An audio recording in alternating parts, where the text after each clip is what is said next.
Welcome to the educational research section of www.happynumbers.org. We're on our third video dealing with accuracy and consistency of instruments and the concepts of validity and reliability.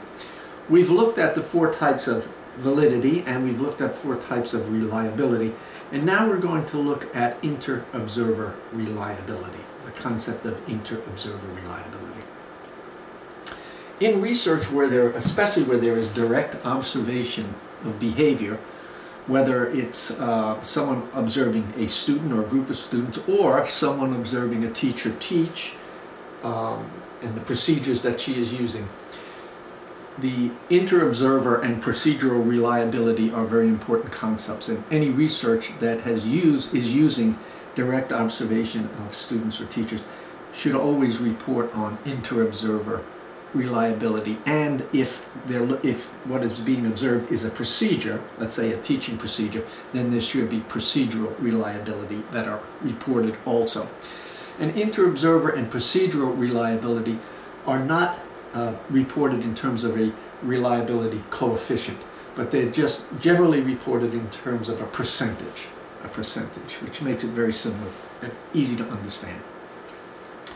So, inter-observer and procedural reliability may be considered the degree to which two or more observers see the same thing or behavior and agree on what they saw. If there is a discrepancy between the two observers, there's less confidence permitted to the researcher. So in other words, if a researcher is doing some direct observational research and there is a discrepancy between one observer and another observer, then the internal validity of the research is really threatened, because what is being observed is not being observed reliably, and without reliability there's no basis for entertaining any kind of validity of an intervention or an instrument. So inter-observer reliability, especially in like a single case design, during baseline and intervention phases, the researcher or the researcher's or assistant or the teacher or whoever collects data. And then, not on every data collection session, but on probably about 20% of the data collection sessions, an independent observer who is trained in the data collection procedure and in recognizing the targeted behaviors simultaneously collects data. And then the two scores are compared. The better the agreement, then the better the reliability. The larger the discrepancy, then the weaker the reliability and therefore the internal validity.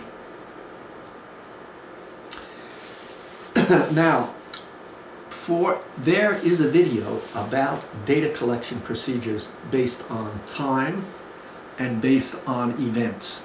If you have not seen that, then you probably want to see that before you go any further with this video, because we're going to talk about event-based data collection procedures and the kind of reliability measurement we use there, and we're going to talk about time-based data collection procedures and a different type of reliability that's figured there.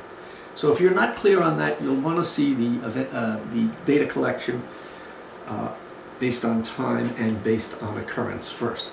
But let's assume that you have. So for event-based data collection procedures, like if you're using frequency or occurrence data collection or duration data collection or latency data collection, then the method for calculating reliability or inter-observer reliability is called the gross method of calculating inter-observer reliability.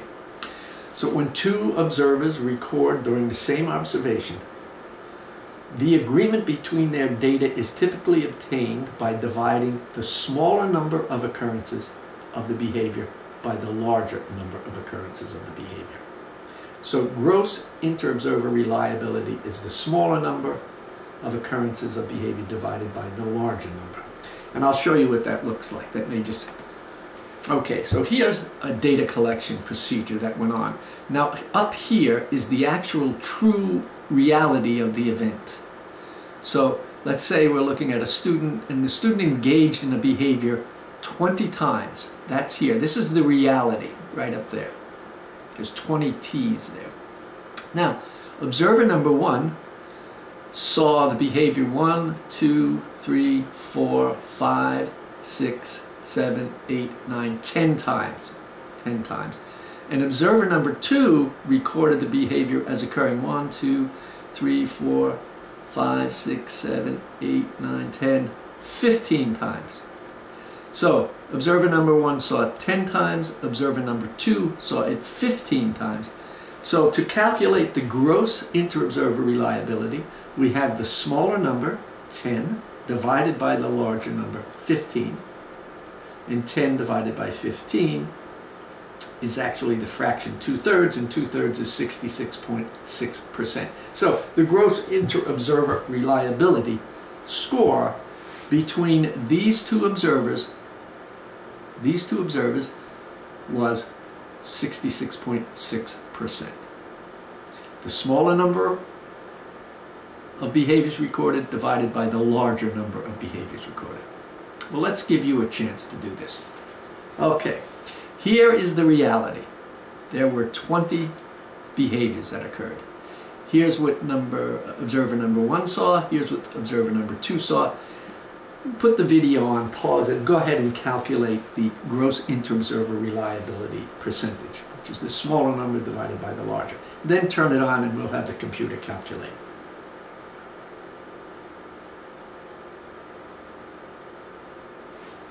Well, let's see how you did.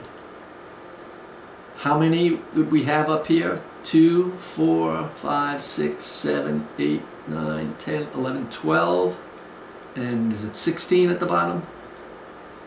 Yes, 12 and 16. So the smaller number, 12, divided by 16, gives us a fraction 3/4. When we reduce 12 16ths, 3/4, and 3/4 is 75%. So the gross inter-observer reliability for these two observers was 75%. They agreed 75% of the time. Good. Now, the gross inter-observer reliability is when we were using data collection systems based on the occurrence of a behavior or the event. But when we're using time-based data collection methods like interval data collection or momentary time sampling data collection, we use what is called the point-by-point method. Point-by-point method when we're using time-based data collection methods. Now the point-by-point method takes the number of agreements between the two observers divided by the agreements and the disagreements times 100. Well, let's take a look here. Here we would take the researcher was using interval data collection, and if an observer saw the behavior occur during an interval, they put a check plus mark. If they saw the behavior not occurring, they put a minus mark. So let's look at both of these observers. Well, we're looking for agreements divided by agreements plus disagreements. So in the first example, the observers disagree because one saw the behavior occur and the other one did not. In the second example, they both agree because neither of them saw the behavior. In the third example, they both agree, neither of them saw it. In the fourth example, they both agree. In the fifth example, they both agree. In the sixth example, they disagree. In the seventh, eighth, ninth, and 10th examples, they agree. So it looks like we have 8 agreements and we have 2 disagreements.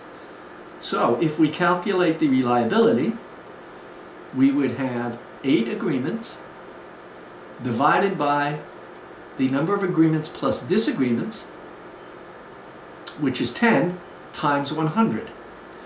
Well, 8 divided by 10 times 100 is 80%. So the point-by-point inter-observer reliability score for these two using is 80%.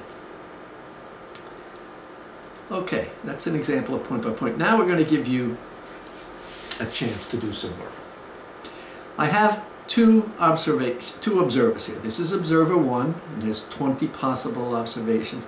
And this is observer 2. I'm going to select. Okay, so observer 1 saw the behavior occur every time one of these is black.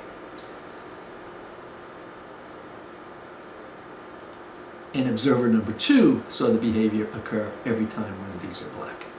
So, if we were going to calculate the reliability, inter-observer reliability using the gross method is the smaller number divided by the larger number.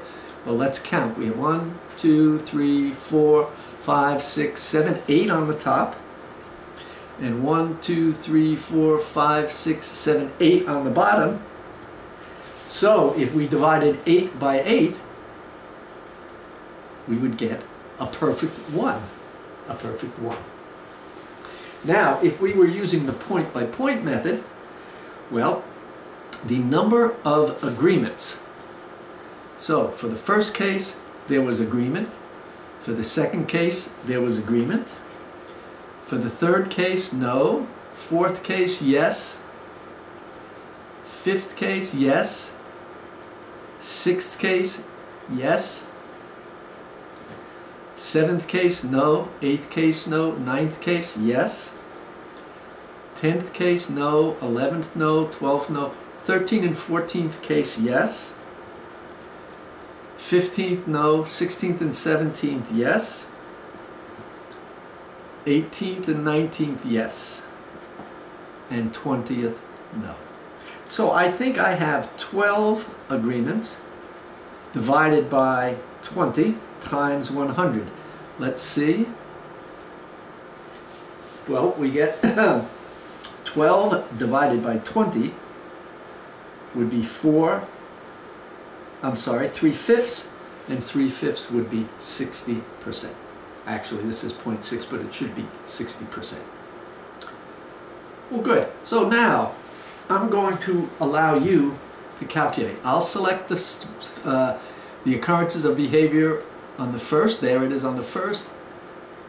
There it is on the second.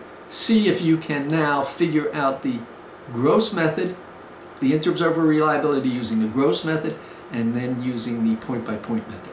So put your, and the formulas are down here for you. So put your video on pause and go ahead and calculate that, and then turn it back on and we'll take a look.